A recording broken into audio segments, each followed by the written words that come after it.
فإن أصدق الحديث كتاب الله وخير الهدي هدي محمد صلى الله عليه وسلم وشر الأمور محدثاتها وكل محدثة بدعة وكل بدعة ضلالة وكل ضلالة في النار.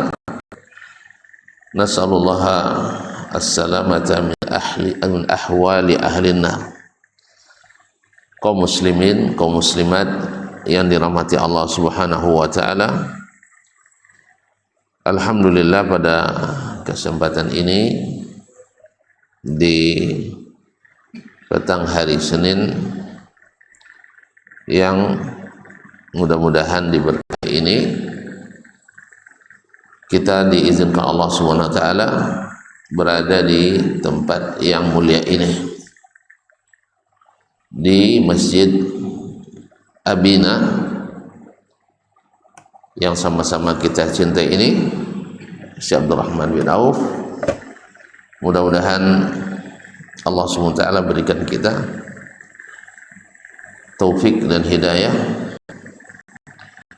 memahami, kemudian diberi kekuatan untuk melaksanakan dalam amalan-amalan kita sehari-hari. Kaum muslimin, kaum muslimat yang dirahmati Allah Subhanahu wa taala, salawat dan salam hendaknya selalu kepada baginda Nabi alaihi assalatu wassalam, yang kita harapkan mudah-mudahan Allah Subhanahu wa taala menjadikan kita yang senantiasa mencintainya dan dengan demikian kita pun mengikutinya. Mudah-mudahan salawat dan salam kita berbuah kebaikan dan syafaat pada hari bertemu dengannya. Kaum muslimin, kaum muslimat yang dirahmati Allah Subhanahu wa taala, Allah sangat mencintai hamba-hambanya yang cepat menerima di saat sesuatu itu sudah nyata, kebenaran itu sudah terlihat, maka tidak ada kata ragu dan terlambat. Karena alal haqqi, seperti kata Muaz ibn Jabal, nurun, ada cahaya yang menerangi. Al haqqu ablaj wal batilu lajlaj. Kebenaran itu terang benderang dan kebatilan itu lajlaj, jalannya gelap dan sempit. Banyak orang sudah terang baginya kebenaran, tetapi karena tidak cepat menerima, akhirnya hilang. Dalam sejarah,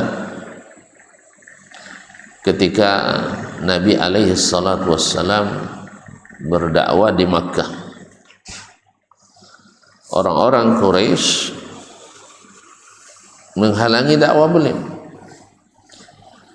Sampailah di masa perdamaian Nabi alaihi salatu wassalam dengan orang Quraisy.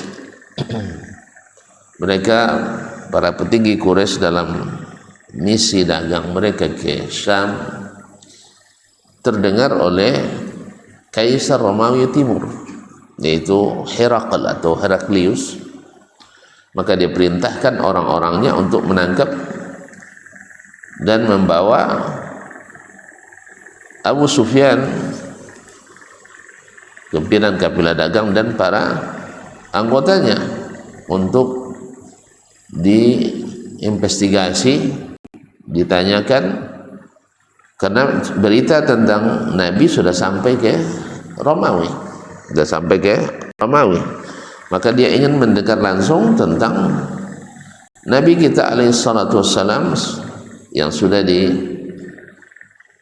yang sudah diberitakan sebelumnya dalam kitab-kitab samawi, dalam Taurat, Talmud, dalam Injil, Perjanjian Baru, Perjanjian Lama, sudah diberitakan.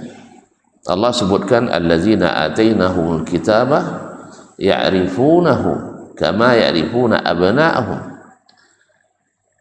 Mereka mengenal ya'rifunahu kama ya'rifuna abna'ahum. Mereka mengenali Nabi seperti mengenali anak-anak mereka sendiri. Begitu detail, begitu diperincinya tentang Nabi SAW dalam kitab-kitab mereka. Ibaratnya ya kita menunggu seseorang yang pasti akan datang dengan sifat-sifat, dengan ciri-ciri. Nah, ketika sampai di depan Heraklius penguasa, dia kumpulkan para punggawanya, para menterinya, para pemuka agama Nasrani, karena dia adalah termasuk penganut agama Nasrani yang taat, dan dia termasuk juga salah satu ulamanya. Ya, Heraklius termasuk orang-orang yang punya ilmu, yang menjadi pemimpin. Jadi maka dia tertarik untuk mengenali tentang Nabi SAW. Subhanallah, kaum muslimin dan muslimat yang dirahmati Allah Subhanahu wa taala, akhirnya dia hadirkan Abu Sufyan dengan para pemuka Quraisy lainnya. Abu Sufyan diletakkan di depan sendiri, sedangkan anggotanya duduk di belakang. Tujuannya seperti dalam riwayat Imam Al-Bukhari rahimahullah dan As-Sahih, tujuannya adalah ketika ditanya ke Abu Sufyan pertanyaan tentang Nabi SAW, ya, bagaimana tentang Nabi SAW, nanti ditanyakan kepada yang belakang dengan memberi isyarat ngangguk atau menggeleng. Apakah seperti yang dikatakan oleh Abu Sufyan? Mereka tinggal ngangguk atau menggeleng.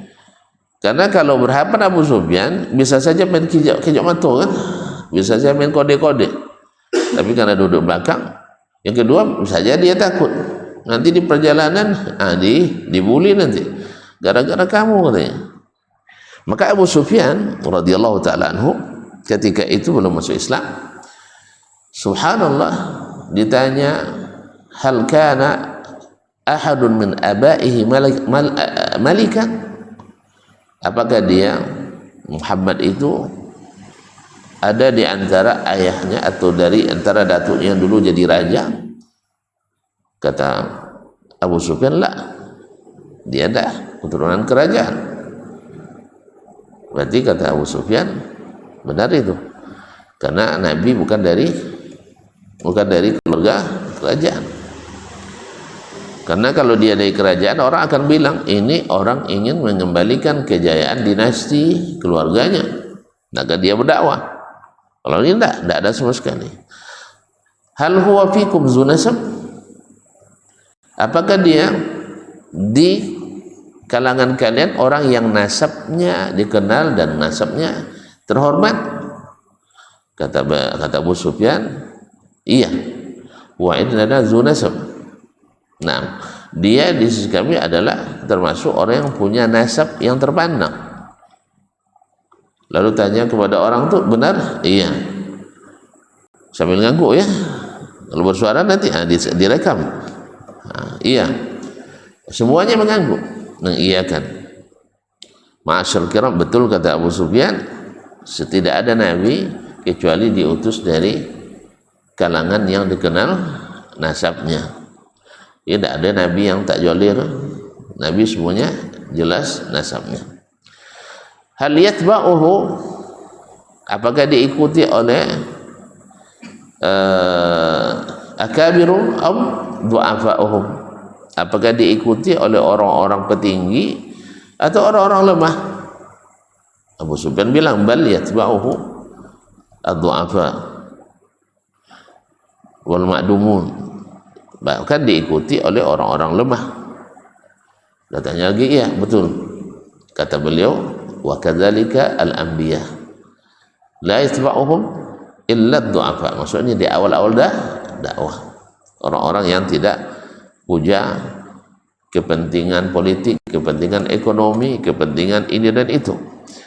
Karena kalau sudah ada kepentingan, susah meninggalkan. Sampai ditanya semua pertanyaan-pertanyaan, maka kalau ibaratnya nilai 100, dari 100 nilainya 100, benar persis.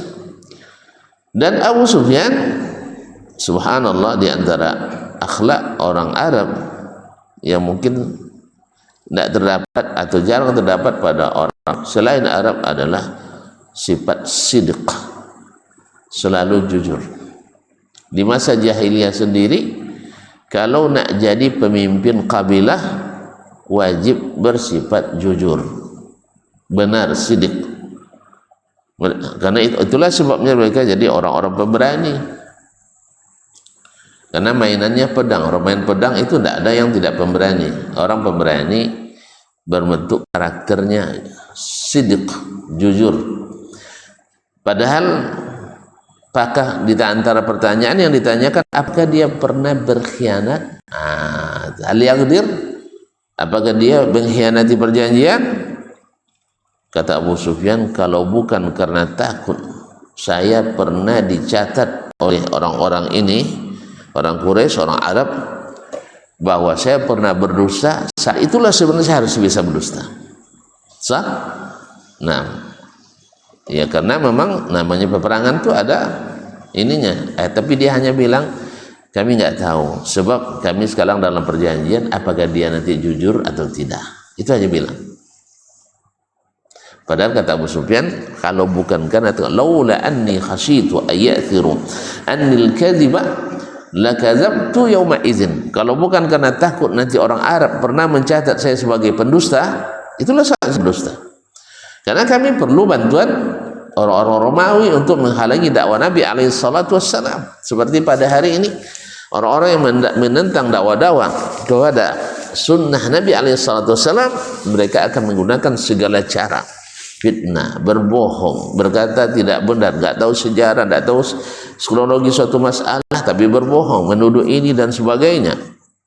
Sampai masjid, masya Allah, dihalangi dibangun. Kalau sudah dibangun, disebut masjid dirar. Padahal mereka paham yang namanya masjid dirar. Al-Quran jelas mengatakan, walladzina ittakhadhu masjidan diraran. Sama Ustaz? Diraran wa kufran wa tafriqan bainal mu'minin wa irsadan liman haraballaha wa rasulah. Nah, yaitu orang yang menjadikan masjid dirar untuk mendatangkan kemudaratan bagi orang-orang beriman. Apa kemudaratan bagi orang beriman? Adalah menyembunyikan kekufuran, menampakkan keimanan. Maka disebutkan wa kufran, dan kekufuran. Orang kafir tidak mungkin bangun masjid. Lain yang maksud kufur apa? An-nifaq, orang-orang munafik. Kemudian wa tafriqan bainal mu'minin, memecah belah kaum mukminin, menghidupkan sunnah, menghidupkan Al-Quran. Itu bukan memecah belah, tapi menghidupkan bid'ah, menghidupkan khurafat, takhayul. Itu yang memecah belah. Karena tidak mungkin sunnah memecah belah. Karena Nabi alaihissalam menyatukan umat manusia dengan Al-Quran dan sunnah Nabi alaihissalam. Kemudian wa irsalan liman haraballaha wa rasulah. Kemudian untuk menjadi tempat bagi musuh-musuh Allah yang memerangi Allah dan Rasul untuk bersekongkol membuat makar di dalamnya. Makanya Nabi alaihissalam diberitahu oleh Jibril dari Allah subhanahu wa ta'ala, masjid itu mesti diruntuhkan. Karena apa? Pertama yang menjadi otaknya adalah Abu Amir Ar-Rahib, orang yang murtad, bukan orang murtad, yang memerangi Islam dari awal. Dia adalah seorang yang tanassar, beragama Nasrani. Kemudian dia dipanggil oleh Kaisar, orang-orang pemimpin Romawi, kami akan bantu kamu, berbuat makar dengannya. Kemudian bersekongkol dengan kaum munafikin, Abdullah bin Ubay bin Salul di Madinah. Hanya mereka sepakat membuat masjid dekat Masjid Qubah. Allah tahu hatinya. Lalu menerapkan ini pada masjid-masjid yang di mana di masjid-masjid yang tak hidup sunnah tak boleh mengaji, lalu dibawa masjid untuk dapat mengaji sunnah dengan benar, lalu dilekatkan kalimat masjid dirar. Ngaji tak boleh, bikin masjid tak boleh. Ini lebih parah dari abu yang ngurus Masjidil Haram dulu. Ya, ngaji tak boleh. Karena apa? Karena menghidupkan sunnah Nabi, menolak bid'ah. Lalu dilarang bikin masjid, disebut masjid dirar. Anda yang menjadikan dirar, karena dirar itu adalah memerangi Allah dan Rasul, dan bid'ah adalah sebesar-besar perang terhadap Allah dan Rasulnya sallallahu alaihi wasallam. Apalagi kalau sampai bid'ah membawa kepada kesyirikan, baik syirik kecil maupun kesyirikan besar. Masjid-masjid yang di dalamnya ada kuburan aman dari antum, aman. Masjid-masjid yang di dalam pekuburan juga aman, padahal itu jelas dilarang oleh Nabi alaihissalam. Dan masjid-masjid yang juga berdekatan, yang tidak menghidupkan sunnah Nabi pada umumnya, aman. Tapi kalau ada masjid yang menghidupkan sunnah Nabi, dapat gelar masjid dirar. Fa inna lillahi wa inna ilaihi raji'un. Tapi itu memanglah makar dari dulu yang memusuhi dakwah-dakwah kepada sunnah Nabi alaihissalam. Tahu tak antum, Imam Asy-Syafi'i di mata kaum Mu'tazilah adalah bukan ahlu sunnah, dhalun mudillun. Seperti kata setelah berdebat Bishr al-Marisi dengan Imam Asy-Syafi'i, kembali dia kepada kaumnya, kepada orang-orang yang sepaham dengannya. Sabar saja kawan, sebab sekarang yang memimpin adalah Harun ar-Rasyid yang pro kepada kaum sesat. Masya Allah, Harun ar-Rasyid karena membela Syafi'i dianggap pro pada kaum tersesat. Bahkan mereka mengatakan dalam bisik-bisik mereka, namanya ar-Rasyid tidak benar, ini namanya iblis itu seharusnya. Karena apa? Setelah Imam Syafi'i diadukan oleh orang-orang yang memusuhi sampai ke depan Harun ar-Rasyid, akhirnya terbongkarlah bahwa sebenarnya Imam Syafi'i yang tak diragukan loyalitasnya pada pemerintah, yang tidak diragukan ilmu dan ilmunya tentang sunnah Nabi alaihissalatu wassalam. Tapi orang yang mengadukan adalah orang-orang yang ada kepentingan, orang-orang yang tersesat jalan. Tapi yang sesat menurut mereka siapa? Imam Asy-Syafi'i rahmatullahi alaih. Gara-gara dia membela Asy-Syafi'i, maka Bishr al-Marisi kalah debat dengan Imam Syafi'i, dia debat Imam Syafi'i, kalah dia, tapi keluar menang. Ayo bayang, dia kalah debat tapi keluarnya menang. Akhirnya dia bawa kawan-kawannya berdebat dengan Imam Syafi'i lagi, ramai-ramai, tambah kalah pula. Kalah juga. Akhirnya apa yang terjadi? Timbul fitnah. Nasallahu salamah. Jadi mereka dalam bicaranya Asy-Syafi'i ini adalah ahli bid'ah, mereka lah yang ahlus sunnah. Jadi jangan heran sih, sebab dulu Abu Jahal dan Abu Lahab juga menganggap Nabi ahli pemecah belah, ahli bid'ah, saba'ah, orang-orang yang merubah-rubah agama, padahal mereka lah yang sebenarnya merubah agama sebelumnya. Oleh sebab itu makanya wasbiru ahla sunnah, bersabarlah ahli sunnah, karena gelar itu gelar yang peributkan, dan kenyataan bantu terlihat ketika kita terapkan item per item, lalu kita dudukkan ini seperti apa Nabi dan para sahabatnya. Kan sunnah itu qauliyah, fi'liyah, taqririyah. Cari di 3 sunnah itu, ada nggak amalan itu? Kalau ada berarti dia sunnah, kalau tidak ada berarti itu. Tapi Mu'tazilah, al-mutakallimin menganggap itu sebagai sunnah, anggapan, klaim kullu yad'i bilaila wa laila tuqri bizalik. Nah, bizaka. Mereka mengklaim semua ada hubungan dengan Laila, mengatakan sunnah, tapi adalah pembenci sunnah Nabi alaihi salatu wassalam. Karena menurut mereka itu sunnah itulah menurut pemikirannya. Demikian juga dengan Imam Ahmad rahimahullah. Maka heran kalau Masjid Ahmad bin Hanbal dihalangi dibangun. Sebab Imam Ahmad di mata para pemikir dulu juga adalah sesat, menyesatkan. Bayangkan 4 khalifah menyiksa Imam Ahmad. Karena apa? Karena pembisiknya adalah Mu'tazilah. Qadil Qudat, kira MA-nya Mahkamah Agungnya adalah Mu'tazilah. Coba bisa dibalik seperti itu ya. Orang-orang yang membaca hadis tidak pandai, orang-orang yang menafsir hadis tidak pakai hadis, tidak pakai Quran, tapi pakai pikiran, lebih sunnah dari Imam Ahmad yang setiap bicaranya pakai sunnah Nabi alaihi salatu wassalam. Lalu ada lagi yang buat fitnah, Imam Ahmad kalah debat dengan Mu'tazilah. Maka diperlukanlah ilmu kalam seperti rintis oleh Ibnu Kullab, kemudian diwarisi dengan sempurna oleh Abul Hasan Asy'ari, kemudian Abu Mansur Al-Maturidi.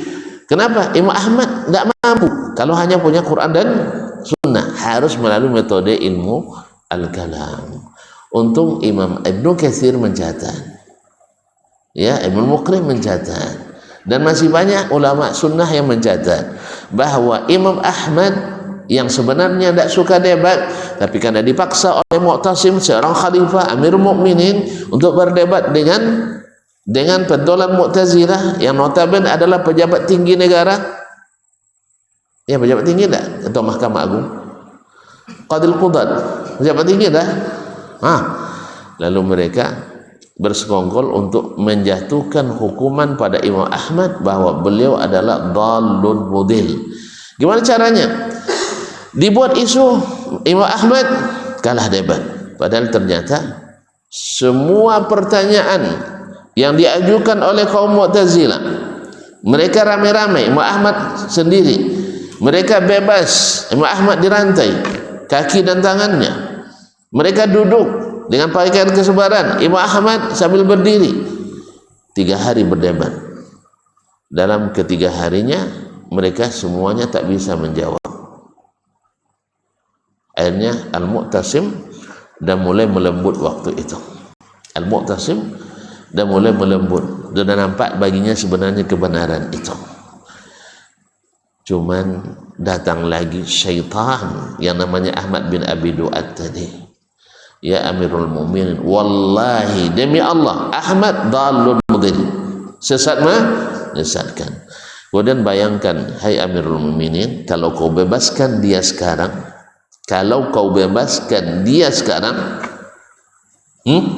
apa yang terjadi?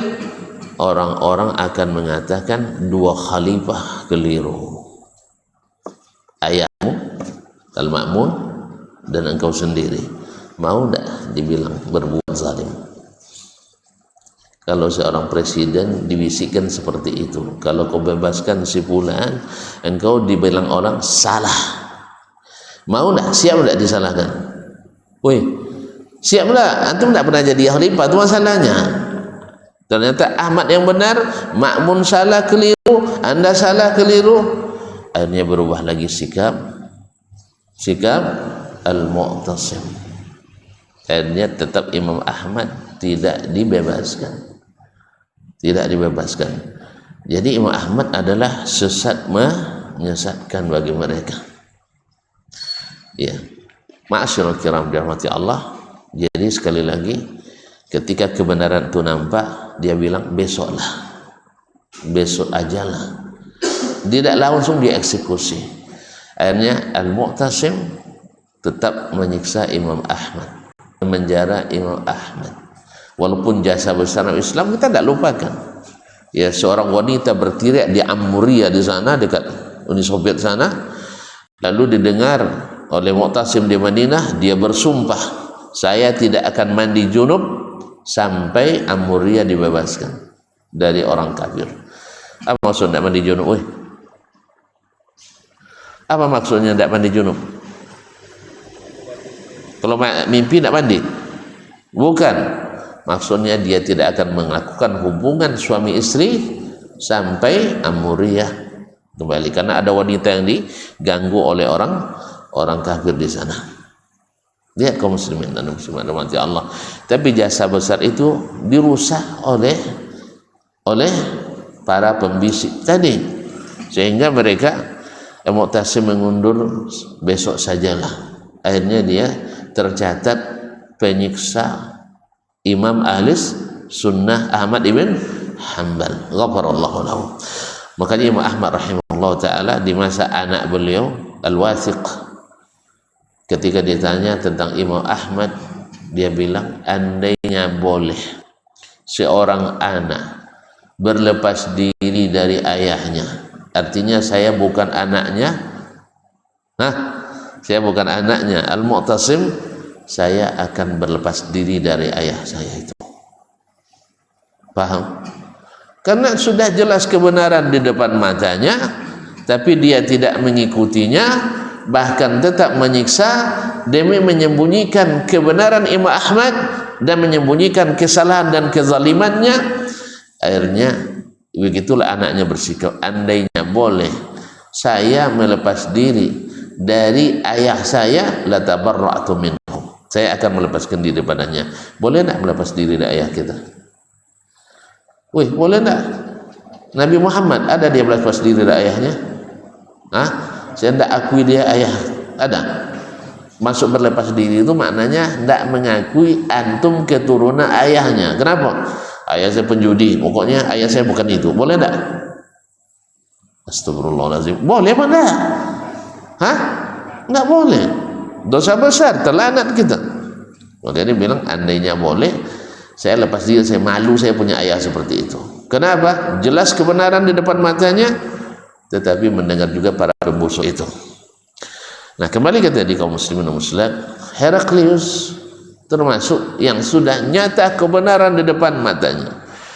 Cuma ketika dia sampaikan itu kepada para punggawanya, pada pangerannya, para semuanya, para pemuka agama Nasrani, ternyata mereka menolak mentah-mentah. Artinya dia khawatir kerajaannya hilang, khawatir kedudukannya lepas, khawatir namanya yang sudah terkenal menjadi pudar. Akhirnya besok sajalah. Akhirnya dia tidak beruntung mendapatkan hidayah, padahal dia sudah katakan, ya kaum, wahai kaumku, inilah nabi akhir zaman yang kita tunggu. Lau anni indahu la ghasaltu an rijlaihi wa ahmilu aw la ahmaltu na'laihi. Andainya saya berada bersamanya, artinya dia berada di Madinah bukan karena jabatan sebagai kaisar ini, saya yang akan basuhkan kakinya, saya akan bawakan sendalnya. Allah, seorang kaisar mau bawakan sendal seorang nabi? Iya, karena nabi di akhirat nanti tinggi. Kaisar-kaisar, raja-raja, presiden-presiden, kalau tidak ikut nabi rendah. Paham? Tidak percaya tuh? Tidak percaya? Besok sajalah. Besok sajalah kita lihat bahwa para raja yang tidak adil, para raja yang zalim, besok itu mengecil seperti akal hasyarat, seperti serangga-serangga. Tahu tak tuh serangga? Dipijak orang. Itulah raja-raja zalim itu. Tapi kalau seandainya dia adil, ala manabiran min nur, di atas mimbar-mimbar cahaya. Kenapa? Adil tak mungkin kecuali mengikut para nabi. Adil tak mungkin kecuali mengikut para rasul. Karena kalimat adil tidak ada dalam kamus kecuali dalam kamus agama Allah SWT. Ma'asyarul kiram dirahmati Allah. Karena kezaliman yang paling zalim adalah ketika tidak mengikut Allah Subhanahu wa ta'ala. Kezaliman yang paling zalim adalah tidak mengikut Rasulullah sallallahu alaihi wasallam. Dan mudarat, dirar yang paling dirar adalah tidak menghidupkan sunnah Nabi alaihi salatu wassalam. Karena itu semuanya mudarat. Ma'asyiral kiram. Abu Talib, nah, antum bilang apa kalau Abu Talib radhiyallahu anhu? Wih, Abu Talib, antum bilang apa? Antum di surga atau di neraka? Kalau ikut perasaan masuk surga aja ya. Masa paman Nabi masuk neraka? Sahih? Kan ikut perasaan. Masa paman Nabi masuk neraka. Kan Habib itu, Habib enggak? Ya akhi, orang tidak jelas turunannya Habib, masa Abu Talib enggak Habib? Abu Talib Habib enggak? Habib. Masuk surga? Woi, masuk surga? Hah? Terus kenapa tuh bilang setiap Habib wajib masuk surga? Habib yang ini tidak ada jasa sama Nabi, kadang merubah-rubah agama Nabi alaihissalam. Lalu antum katakan pasti benar? Pasti benar? Enggak. Abu Talib kenapa dia tidak masuk surga? Karena besok sajalah. Asalnya dalam syair dia jelaskan, kalau bukan laula khaufal malamah, kalau bukan karena takut cercaan, saya engkau dapatkan akan taat dan mengikuti. Saya tahu apa yang kau bawakan adalah agama yang benar, tetapi karena cinta kepada orang tua dan nenek moyang menghalangi. Akhirnya Abu Talib pun tidak beruntung mendapatkan hidayah yang mahal ini. Innaka la tahdi man ahbabta walakinallaha yahdi man yasha.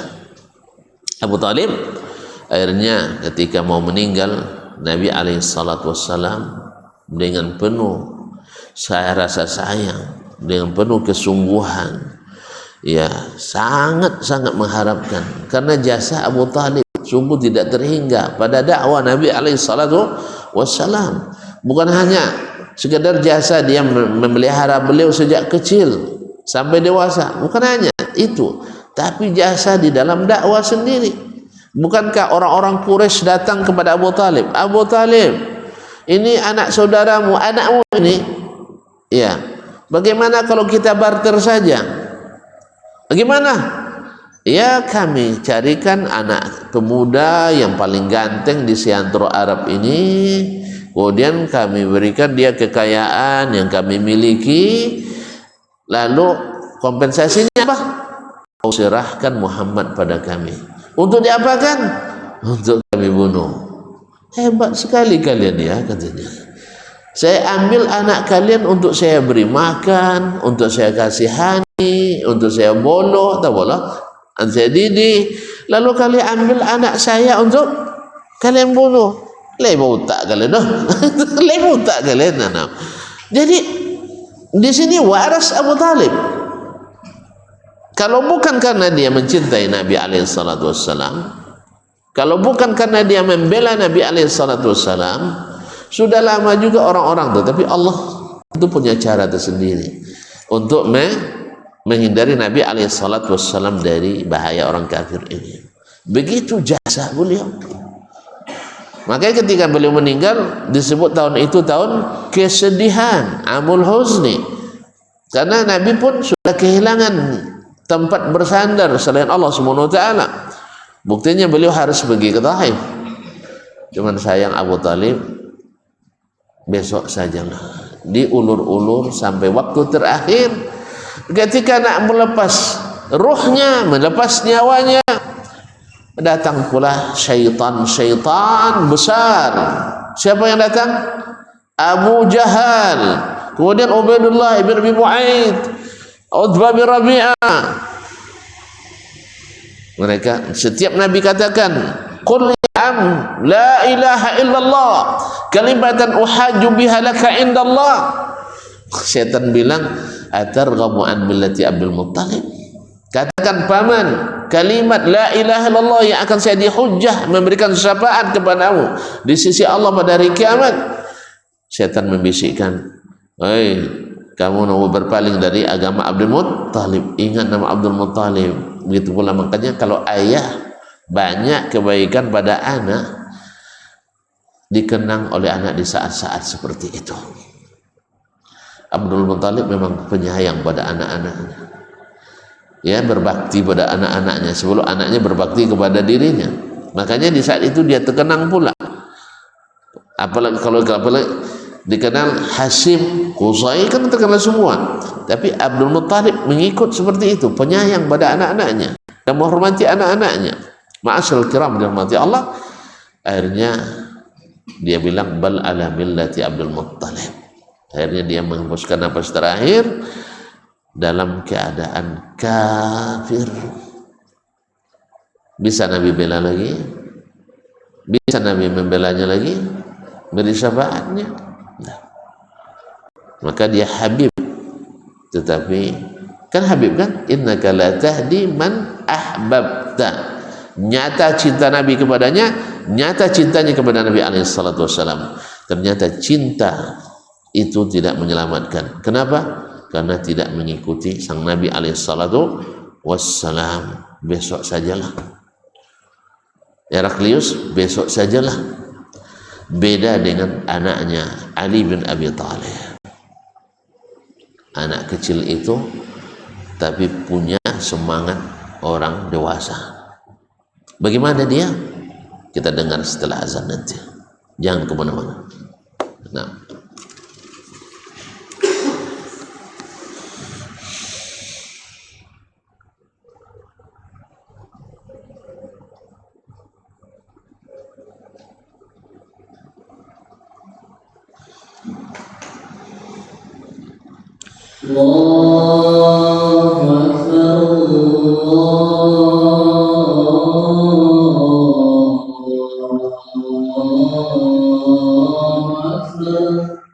Allahumma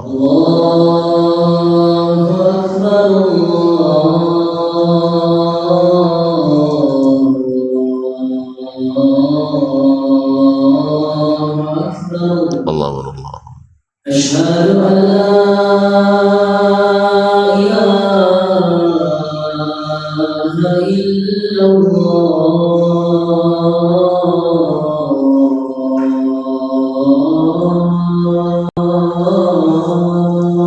Asyhadu an la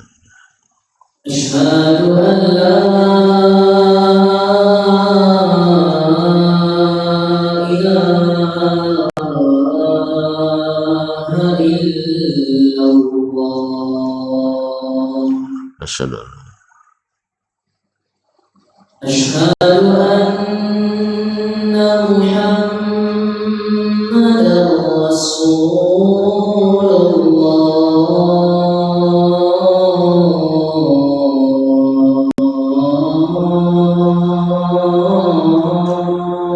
أشهد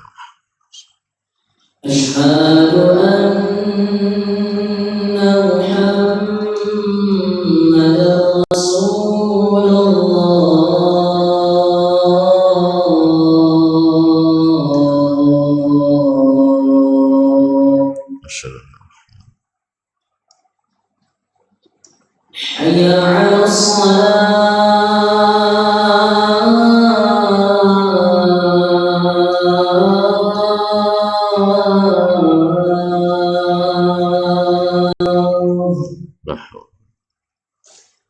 حي على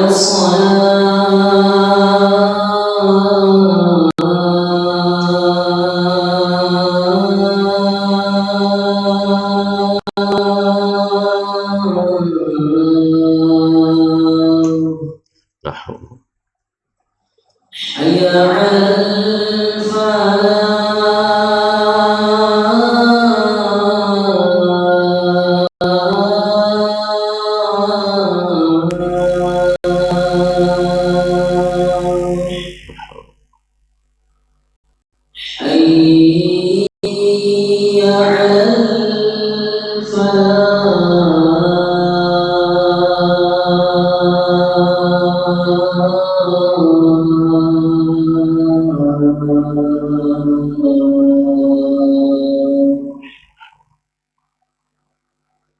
Allahumma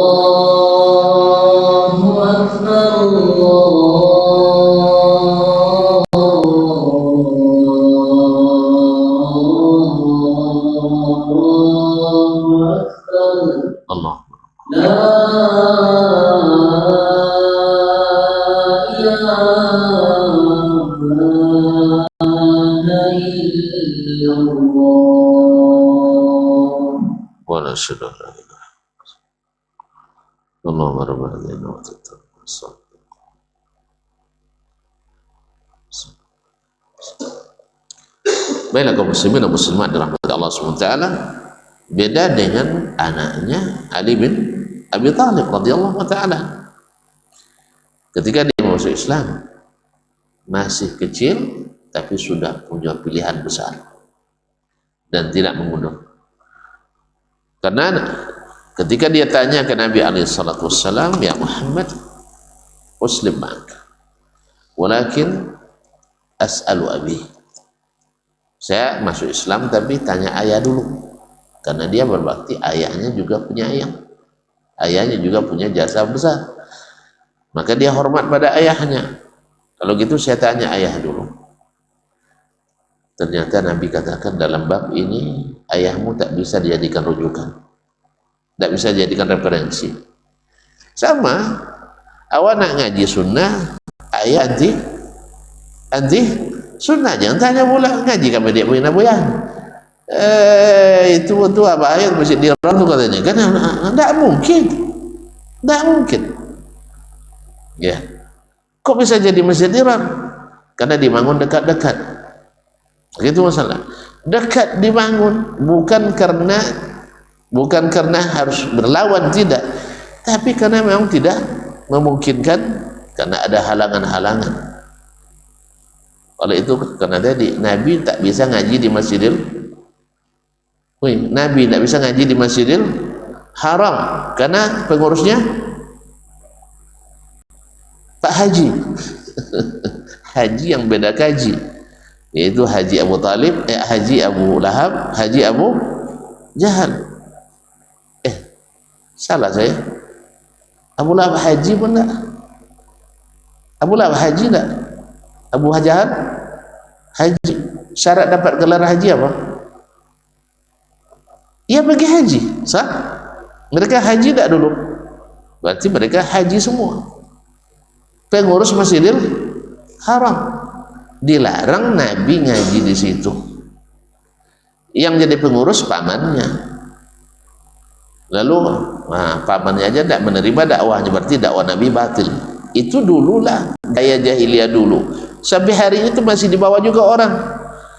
Lihat Muhammad bin Abdul Wahab, dakwahnya tidak diterima oleh pamannya, oleh saudaranya Sulaiman, dan juga diterima oleh ayahnya Abdul Wahab. Lalu itu bukti bahwa dakwahnya adalah batil, harus dimusuhi. Ya akhi, sejak kapan pula syarat dakwah diterima oleh keluarga? Sejak kapan pula syarat benarnya dakwah harus diterima oleh masyarakat? Sejak kapan pula dakwah harus diterima oleh suami istri?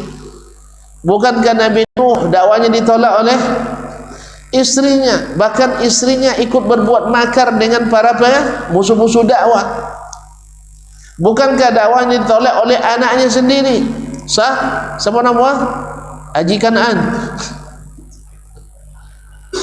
Lalu antum katakan dakwah Nabi Nuh yang dimusuhi 950 tahun itu batil gara-gara ditolak oleh masyarakatnya?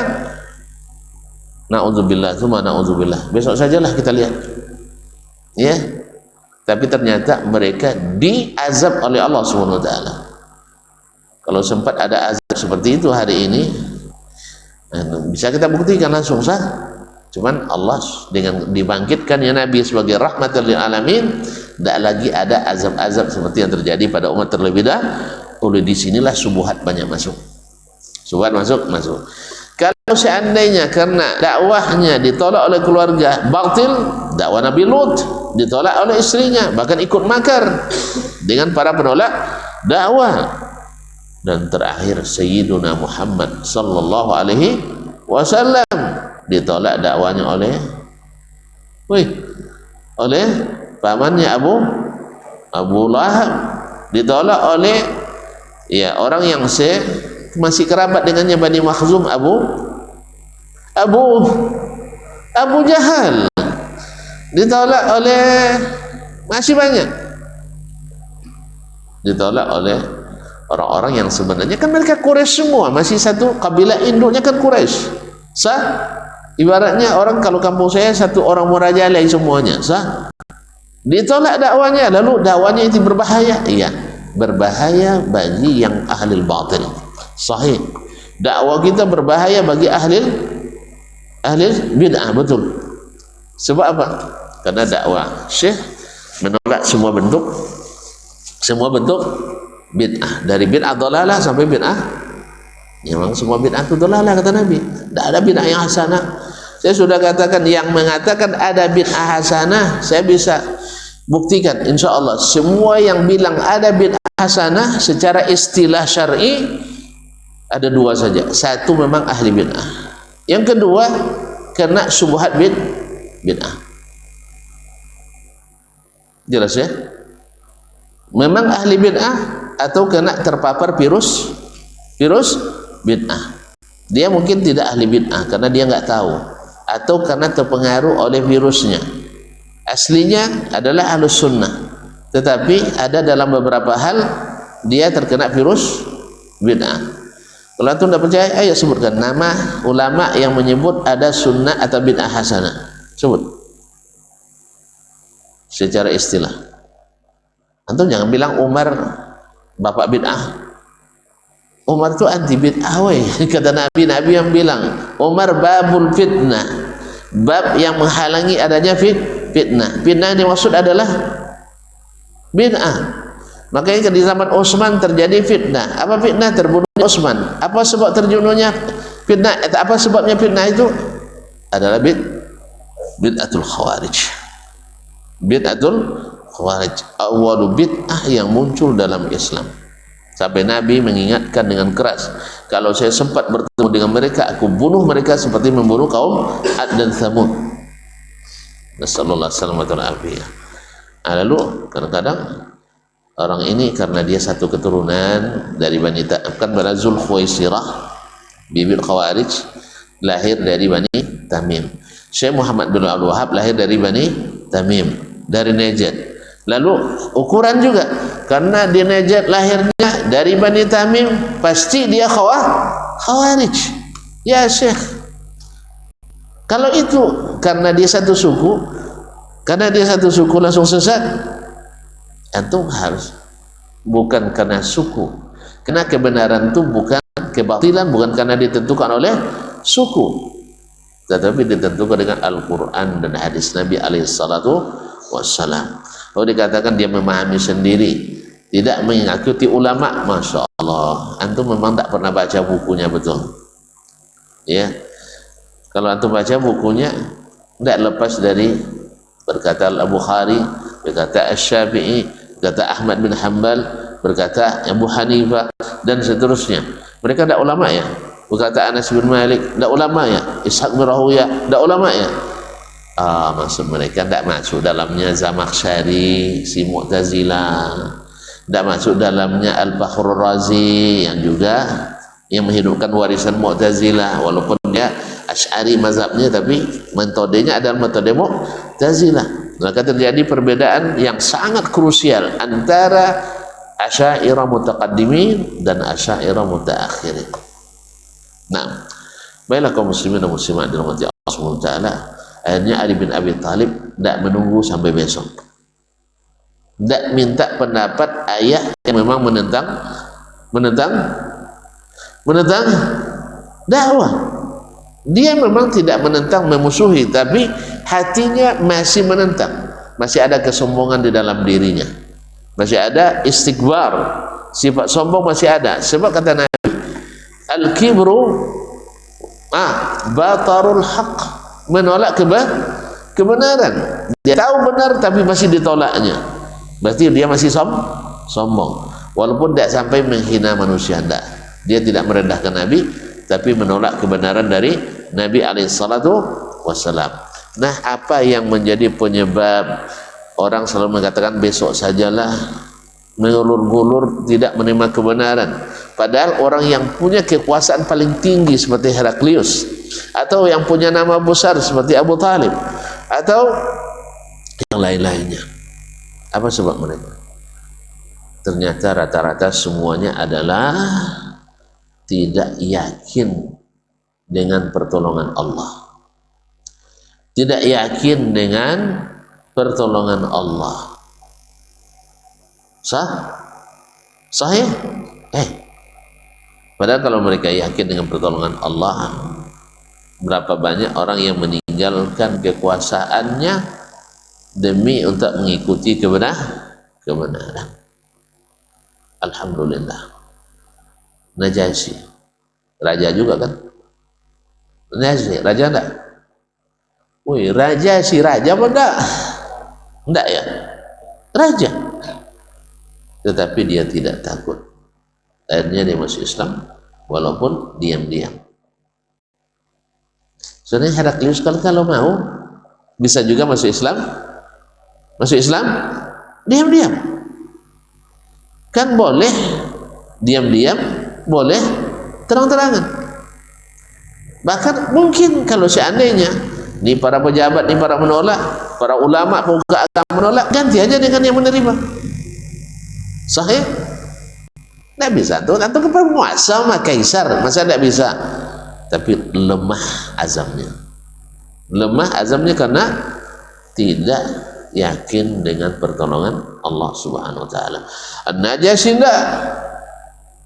Ketika dia dihadapkan dengan Ja'far, datang pula Amr bin al-As, juru runding paling ulung, salah satu orang super cerdas di era Islam, sudah punya hubungan dengan Kaisar Romawi, hubungan dengan Raja Najasyi, punya hubungan dengan Kisra Persia, punya hubungan dengan Raja Yaman.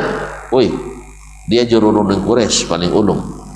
Dia yang diutus Quraisy untuk menarik kembali orang-orang yang jaga bahasa, untuk disambut dengan mawar merah, karpet merah, bukan untuk dijebloskan ke penjara dan disiksa. La ilaha illallah. Akhirnya An-Najasyi berani menegaskan, memutus hubungan diplomatik dengan Quraisy. Kalau ini ya Amru selama saya masih hidup, orangnya tak akan bakal saya kirim, karena terbukti Anda ini telah berbuat zalim. Anda menyiksa mereka karena mengikut apa yang saya ikut. Apa yang ikutnya? Inna Rabbi Allah. Rabb saya adalah Allah saja, yang lain tidak ada. Makanya orang yang tak punya kepentingan atau merasa tidak penting dengan dunia itu mudah untuk menerima langsung kebenaran. Tapi yang tidak, besok sajalah. Yang kedua, kaum muslimin adalah hubbud dunia. Cinta dunianya lebih dominan. Sebenarnya buah daripada tidak yakin kepada pertolongan Allah Subhanahu wa taala. Sehingga cinta dunia dominan, sehingga dia rela meninggalkan kekufuran, dia rela meninggalkan iman dan memilih kekufuran, padahal sudah jelas dan nyata di depan mata. Yang ketiga adalah tekanan dari kiri dan kanan. Padahal sebenarnya tekanan itu ibarat per, pernya ring, apa namanya? Iya, pernya. Kalau semakin diinjak, dia semakin cepat lonjakannya. Artinya biarlah orang tekan kita, dia akan terpental sendiri. Maka pernah ada orang ngajak untuk berdebat, diskusi. Saya bilang silakan aja. Tapi ingat ya, kalau seandainya serangannya sangat keras, tangkisannya juga. Kalau serangannya keras, tangkisannya juga keras. Kalau tuan-tuan siap, saya siap. Kalau tidak, alhamdulillah, tidak siap mereka. Baru siap setelah saya pergi. Setelah pergi baru siap. Assalamualaikum. Awak memang begitu, Syekh. Karena apa? Kita tidak ada kepentingan dengan apapun. Ibarat kata Dr. Hamid Basri, bekerja aja mau, apalagi berhenti. Bekerja saja mau, apalagi berhenti. Ngaji aja mau, apalagi berhenti. Lebih senang berhenti daripada ngaji, berhenti daripada bekerja. Soal hidup, Allah sudah jamin. Wa ma min dabbatin fil ardi illa 'ala Allah rizquha. Tidak ada binatang melata di atas muka kecuali Allah jamin rezekinya. Rezeki itu ya tidak mesti banyak. Yang penting ada rezeki. Kalau tidak habis rezeki, lolok semuanya. Apa namanya? Mati kita. Tidak cair dah. Kata Ibnu Qayyim, ar-rizqu qarinul ajal. Rezeki itu adalah sahabat kentalnya ajal. Bila rezeki habis, ajal pun datang, yang selesai. Maka nikmati. Berapa banyak orang yang secara duniawi tidak beruntung, modelnya kita menderita, tapi orang paling bahagia. Utang tidak ada orang. Awak kaya raya tapi utang setinggi hubungan rumah. Itu apa? Nampaknya kaya tapi utang banyak. Anak susah diatur. Tapi ini orang Masya Allah, barangkali dari sisi duniawi cukup makan, besok cari lagi. Tetapi utang nggak ada. Anak soleh-soleh dan salihah, tak ada beban. Itu tidak didapat dengan uang itu, tidak dapat dengan rumah besar, tidak didapat dengan jabatan tinggi. Ini jabatan tinggi ya, tapi sebentar dapat telepon, anak bapak nabrak orang, anak bapak di sini, anak bapak terlibat ini. Ya Allah, senang dah. Habis itu istri lagi, istri bapak tertangkap selingkuh, istri bapak memeras orang. Jadi kaum muslimin cinta dunia. Jadi tekanan orang sekitar. Heraklius karena tekanan, tidak mampu. Abu Talib karena tekanan, tidak mampu. Oleh sebab itu makanya setiap bekerja kita tanya, siap tidak bekerja dengan tekanan?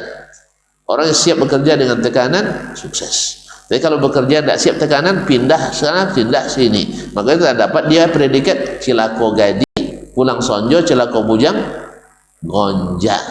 Tahu gonja? Bukan ganja, gonja. Tahu gonja? Tidak tahu lagi tuan-tuan, ini pepatah orang dulu-dulu. Celaka gadis pulang senja, lambat pulang ke rumah. Kalau senja jangan keluar lagi. Tidak, hampir dini hari masih di luar juga. Na'udzubillah. Celaka bujang suka pindah-pindah.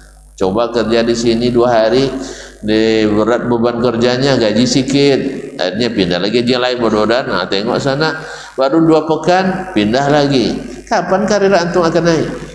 Tak ada sabar sedikit pun. Ya, kalau memang itu bagus, pekerjaannya halal, legal, thayyib, lanjut dulu.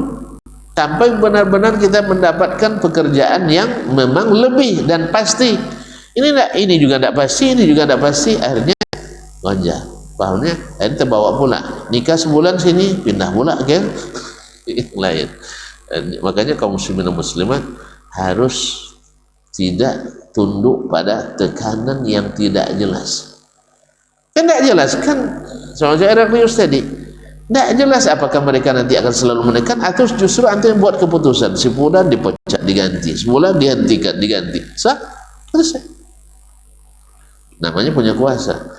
Makanya tidak sedikit orang karena tekanan lingkungan dia tidak bisa melaksanakan apa yang kebenaran yang dia yakini. Kebenaran yang dia yakini tidak bisa dia kerjakan. Akhirnya kadang-kadang terjadilah apa yang dikhawatirkan Nabi dalam doanya, Allahumma inni a'udzuka minal hauri ba'dal qaur aw minal hauri ba'dal qaur. Ya Allah, saya mohon perlindungan kepadamu dari berpaling dari kebenaran setelah mendapatkannya.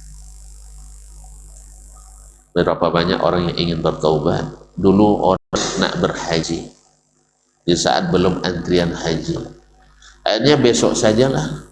Dia sudah mampu, umur sudah cukup, dana sudah cukup, cuman belum sampai 40 tahun umur katanya. Berat bawa peci haji itu katanya. Masih berniat juga, itulah karena pemahaman agama yang keliru. Kalau belum sempat 40 belum haji, nanti masih maksiat lagi. Dia bilangnya tidak boleh lagi maksiat, maksum kita setelah haji. Makanya kadang-kadang pergi haji habis itu jalan langsung jadi imam karena dianggap sudah alim. Padahal di sana Allah musta'an. Haji itu adalah proses rukun yang harus kita kerjakan. Solat lebih besar dari haji sebenarnya. Sah? Apakah setelah kita solat gara-gara masih berdosa kita tidak solat? Weh, gara-gara keluar dari sini nanti nampak lagi orang di jalan. Oh, dosa terus mah tidak usah solat jemaah, sok-sok alim kita. Biasalah yang namanya mato cinan kena anca, yang seleo cinan kena lama ke ya. Itu biasa. Cuman kita harus menahan diri. Tidak boleh pula kalau gitu tidak keluar rumah Ustaz. Yang laki-laki harus keluar, perempuannya harus jangan keluar. Makanya Makanya perempuan itu kalau tidak ada kebutuhan jangan keluar, apalagi keluar dengan tabarruj. Waqarna fi buyutikunna, ini tidak asal keluar perempuan mula. Perempuan siapa yang dibawa? Disuruh nikah tidak mau, tapi nak kawin terus. Na'udzubillah. Kalau memang sudah tidak tahan lagi, nikah, jangan angkut anak orang. Kadang-kadang itulah, karena jarang ke rumah Allah, tidak takut sama Allah Subhanahu wa taala. Makanya kalau sudah ada niat dan nampak kebenaran depan mata, jangan tunggu besok sajalah. Tidak. Sekarang juga taswib itu tidak pernah menang, tidak pernah berhasil orang yang suka menunda-nunda, baik pekerjaan maupun menikah. Jadi kalau sudah nampak, sudah sanggup, laksanakan. Oh besok nanti tidak suai, saya tidak suai, diungkai lagi, kan busa. Sah? Tidak suai diungkai. Cuman Allah suruh satu, lihat yang membuat kita menarik padanya. Dua, pelajari agama dan akhlaknya. Kan gitu kan? Nah, teorinya ya semua kita seperti itu. Tetapi ternyata tidak sesuai ekspektasi ya. Kalau biasalah, saya ketika menikah dipanggil oleh salah satu pejabat di kampus, oh ini kamu nikah? Iya. Yang dengar nasihat saya katanya, ini dengar tuh, yang mau nikah dengar juga, weh. Kalau kau temukan pada istrimu, Dasman, 65% dari yang pernah kau harapkan dari seorang wanita sebelum menikah. Kan kita punya target-targetnya. Istri saya begini, mesti begini, sah? Jelas? Pokoknya dia menjadi wanita seperti bidadari surga, dipandang menyenangkan, disuruh mengerjakan, ya kita datang disambut, kita pergi diantar, sah? Makanan servis, bau selalu harum, rumah bersih, sah? Duit dikasih terus sama kita, bukan kita yang ngasih duit, Masya Allah. Banyak. Nah kalau kau temukan pada istrimu 65% saja dari yang kau harap tuh, itu sudah mumtaz, sudah mumtaz. Jangan harap 90% ke atas, enggak. Tapi kalau dapat, jangan sia-siakan. Kalau perlu minta lagi yang kedua. Tapi jangan tunggu sampai besok, nanti diambil orang. Nah kalau sudah nampak, segera eksekusi. Janganlah mantri pandang yang belum halal, apalagi kalau diajak kemana-mana. Makanya banyak orang tidak tahu, diajaknya orang boncengan, kami tidak ngapa-ngapa katanya. Bonceng itu sudah ngapa-ngapa tuh, lalu berdiri tengah malam misalnya di jalan berdua, tidak ngapa-ngapa kami dapatnya. Kalian berdua itu sudah ngapa-ngapa, khalwat itu sudah dosa, pergi malam hari berdua itu sudah dosa. Kalian tidak merasa berdosa, kenapa?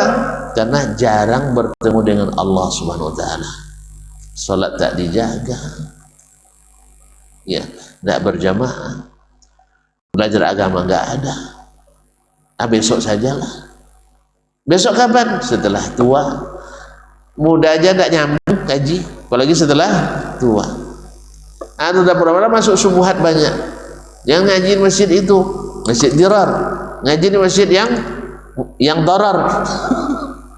Ya kadang-kadang kaji itu harus moderat. Moderat itu bukan pro kebenaran, tapi pro kebatilan. Itu bukan moderat, namanya mudarat. Sedangkan ada aliran agama moderasi beragama, tapi mentolerir yang batil-batil dan keras kepada yang hak-hak. Ini bukan moderat, ini namanya paham mudarat. Bedanya, yang kesesatan tidak boleh dibilang sesat, kafir aja tidak boleh bilang kafir, karena supaya kita moderasi beragama. Ini bukan moderat, tapi namanya mudarat. Karena moderasi itu adalah membela yang hak, mengembalikan ke jalur yang benar. Itu yang moderat. Itu yang moderat. Ya, bukan mengakomodir kebatilan. Kebatilan harus disampaikan batil, kalau tidak kita berkhianat. Makanya pengkhianatan dalam agama bawa mudarat bagi agama.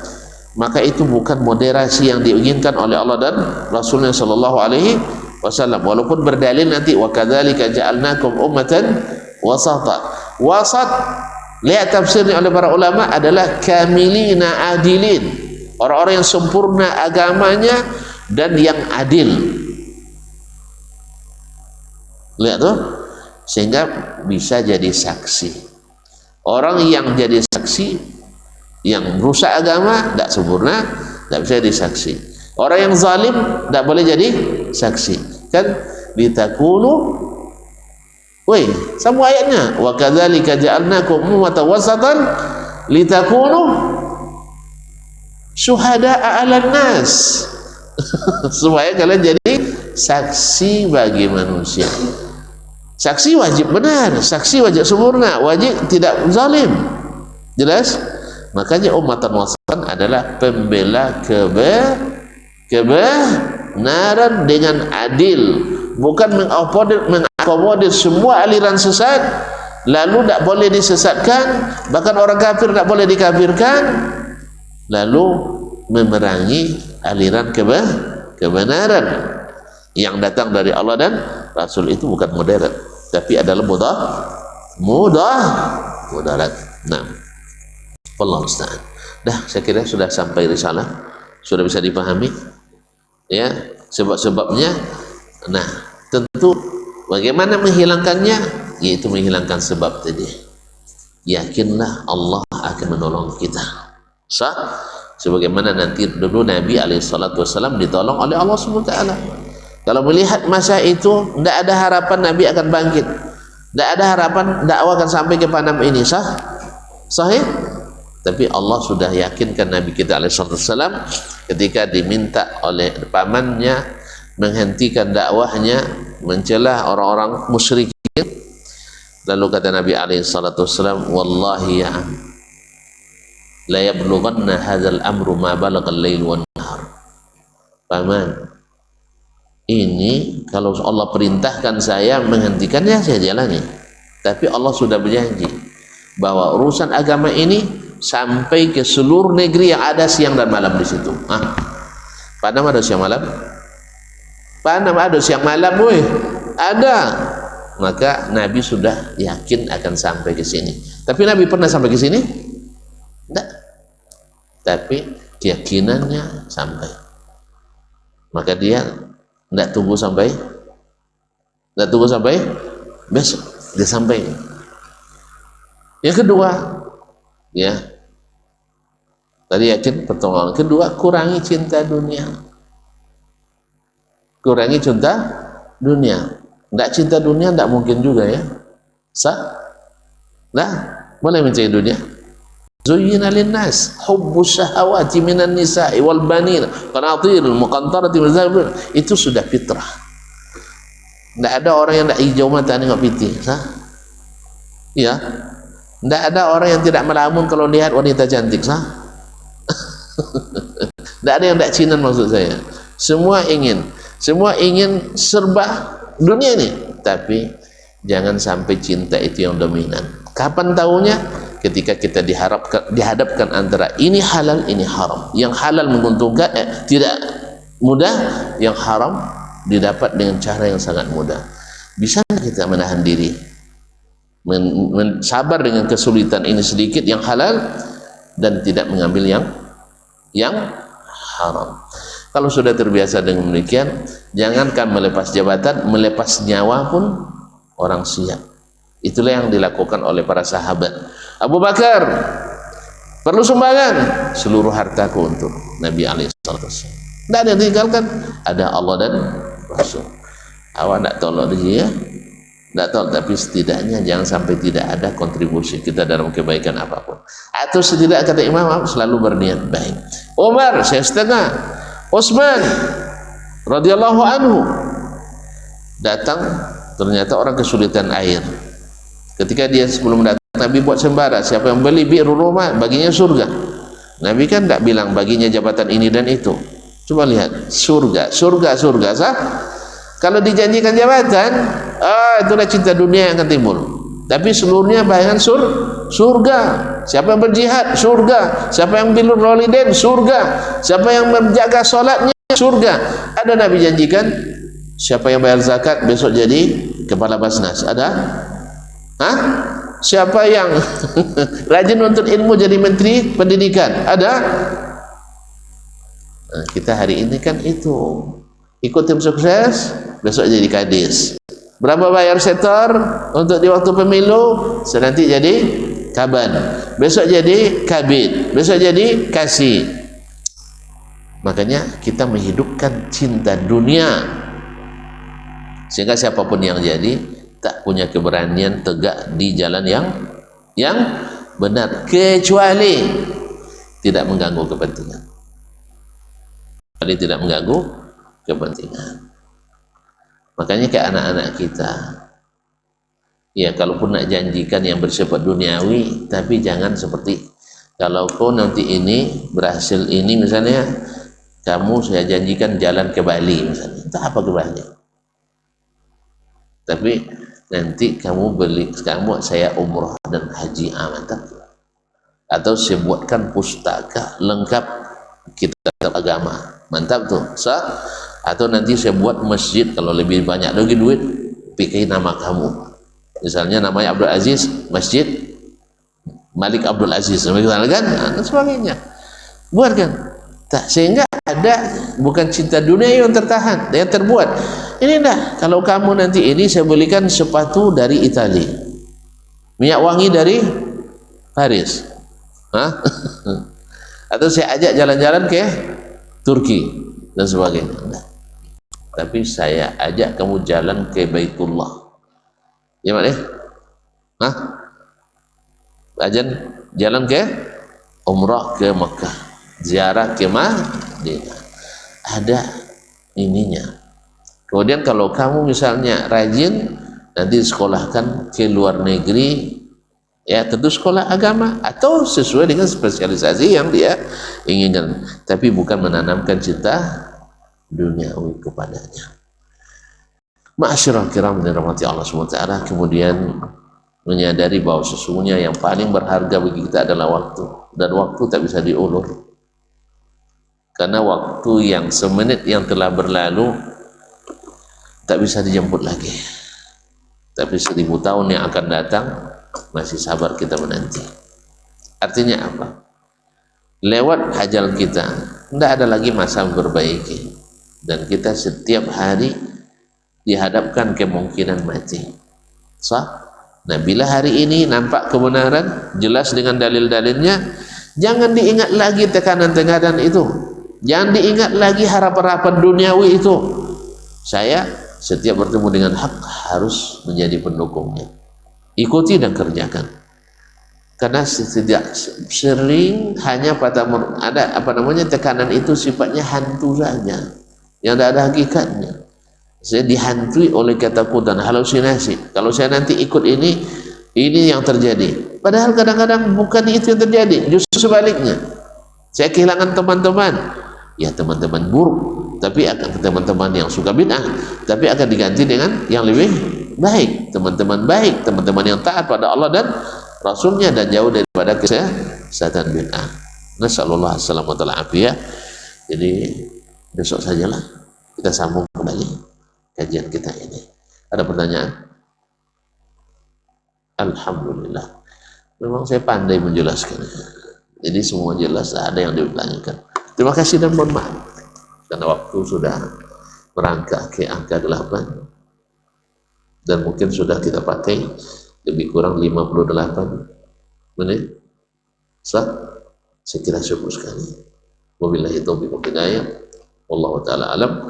Wassallallahu ala nabiyyina Muhammad wasallam. Wa subhanakallah bihamdik asyhadu an la ilaha illa anta astaghfiruka wa atubu ilaik. Wassalamualaikum warahmatullahi wabarakatuh.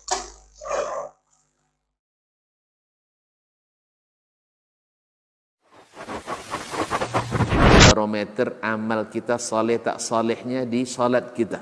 Bila salat kita ikhlas dan sesuai dengan sunnah Nabi SAW, maka insya Allah amalan yang lain mengikuti. Ini aktivitas ini membantu saya di akhirat atau akan menyulitkan saya di akhirat? Kalau seandainya perbuatan itu ternyata akan menyulitkan kita di akhirat kelak, tinggalkan perbuatan itu. Anta ni'mal jund. Kamu adalah sebaik-baik prajurit. Coba lihat. Kamu adalah sebaik-baik prajurit. maka tujuannya adalah menghancurkan kehidupan rumah tangga.